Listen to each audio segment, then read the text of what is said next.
I are married. We're a husband and wife team. My background was as a dancer. I danced since age 7. My father had bought a camera and he just had brought it home. It was on the kitchen table and I saw it. I took it from there.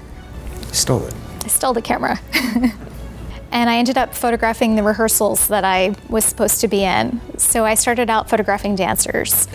I grew up in Los Angeles, and at 19 I went to Paris to become a photographer for 6 months. I stayed 20 years and returned to New York about 15 years ago.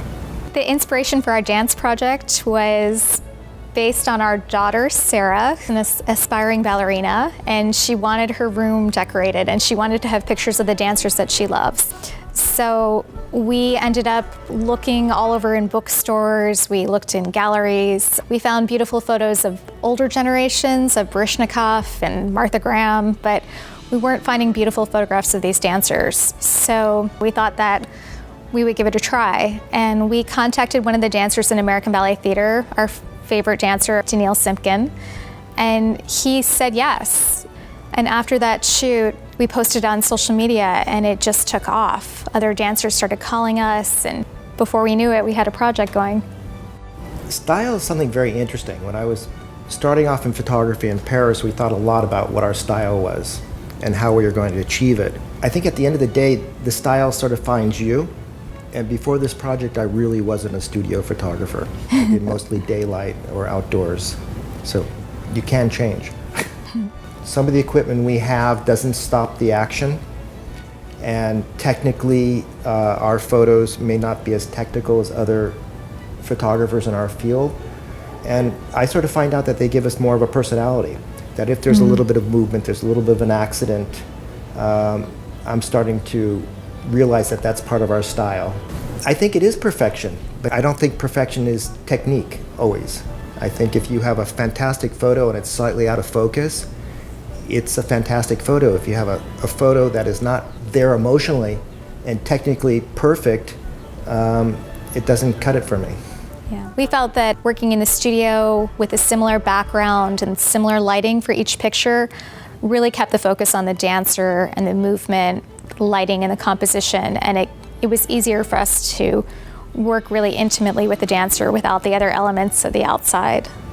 Our process working with dancers has always been very collaborative. We never tell them what to do. We'll tell them when they're going in the right direction and maybe to change the arm or to change the movement slightly, but it's a real collaboration both between us and the dancer and between Ken and I. So it's a real team effort. We've never told the dancer a specific position they have to do. It's cute when it does that, yeah. But I like this position, which is different. Like this one? Yeah. When dancers perform, it's the moment, and then it's gone. And we're able to capture it, that people can see it many years down the road, and we're documenting artists that haven't been documented extensively as actors have. For us, it's really about capturing the emotion through the dancers expressed through their body. We don't want to show tricks necessarily. Like sometimes the movements are really simple and really subtle. It could just be a beautiful arm gesture or a beautiful breath that they're doing. But really we want to capture emotion through motion. I think that's the message, is that they have to have some kind of passion and power in the images. You could even do the leg a little lower and just, yeah, really focus on that hand. Yeah, that's pretty. I'll get you a little bit when you're in that suspension state before you fall now. When we set up a shoot, we think of it almost the way like we would plan a performance. Like, what are the costumes? What is the lighting? What is the mood? What is the set gonna look like? So all those elements come into play. And we often borrow dresses from designers or costumes from the dance companies. The whole mood of the shot is discussed beforehand with the two of us and whatever dancer we're working with. We started coloring pointe shoes because we figured that the pink pointe shoes didn't always work for us since we're taking couture dresses. And I like the element of, a little bit element of fashion. It sort of changes it up. So we've been painting the pointe shoes from time to time from the very beginning. It's just a little sort of touch, personal touch in our images that we hope sort of changes it from other people. The canvas background is important for us because paper, the dancers would be slipping all over, and my liability insurance doesn't cover that much. The dancers actually push themselves farther than we push them. We've had people come in here and jump for 4 hours, you know, and they don't go until we get the shot. And I don't think we've ever not got the shot. The secret is to have a lot of ice.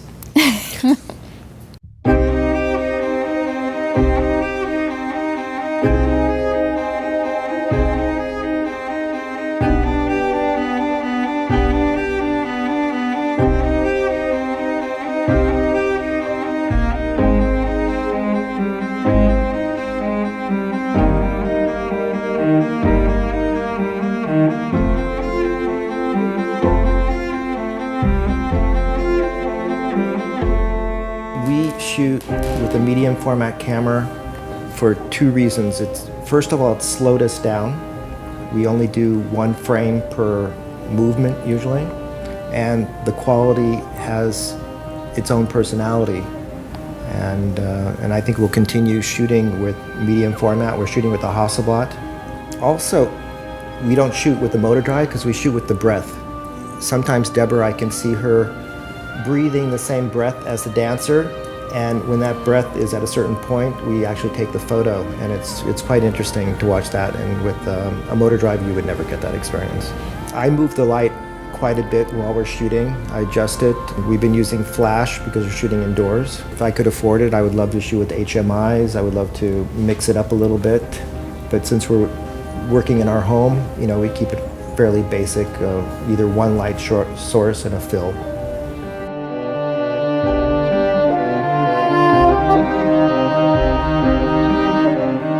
Oh, look, there's a tail again in our picture. There's always a cat walking through. These are beautiful. I like the jump. Well, it feels like with social media, everyone is a photographer. I mean, everyone is sharing their pictures, whether they're good or not, and even photographers are putting up snapshots as well. So social media has been a great medium for us to share our images with dancers around the world, and people who love dance as well. We just did a shoot for Harper's Bazaar, and they found us through our Instagram accounts. Whereas before, when we had portfolios and we had to send it out all the time, I think it was harder to get your work out there. In order to protect our work, I have a feeling once you put it out on the internet, you've sort of lost basic control of your work. I want people to see my images. I want my images to be passed around. I don't want to keep it locked up in a box. Mm-hmm. When there's abuse, you know, hopefully with a friendly email that can be corrected. We've been watermarking our images, which some people end up taking off, but we still try to keep our name on the images. But for social media and for internet use, they're very small, low-res images, so our final usage of the images is really more in galleries or we're making a book of our work. So in that sense, no one can really, you know, print from these low-res JPEGs online. I feel like the education of young photographers has always been hard because they teach you about photography, and if you're lucky, they teach you good technical skills, maybe artistic skills, but photography has always been a business, and it's always hard to understand all the different aspects that are involved in running a business by yourself. You know, you have to market yourself, you have to keep all your accounting, you have to understand so many different elements beyond just taking a picture. I think it can be a really lonely business, being a photographer. I mean, you have to wear many hats, and our collaboration and working together has made it very pleasurable. I mean, you never just take the picture. I feel like that's a very lucky photographer who doesn't have to think about anything else. At this point in our careers, Ken and I both did commercial work for years, and this was a project we wanted to do that was really for us. We ended up making it into a coffee table book, which is coming out this October, but for us it was really a labor of love. Personally, if you do anything well, money will come. I think if you go after the money, that you really limit yourself. My best tip for a photographer, young or old, is to photograph what you love. I think when you have a passion for a subject matter, and you really delve into that subject matter, that it will come through in the images. When people photograph something they don't know about or don't care that much about, it shows.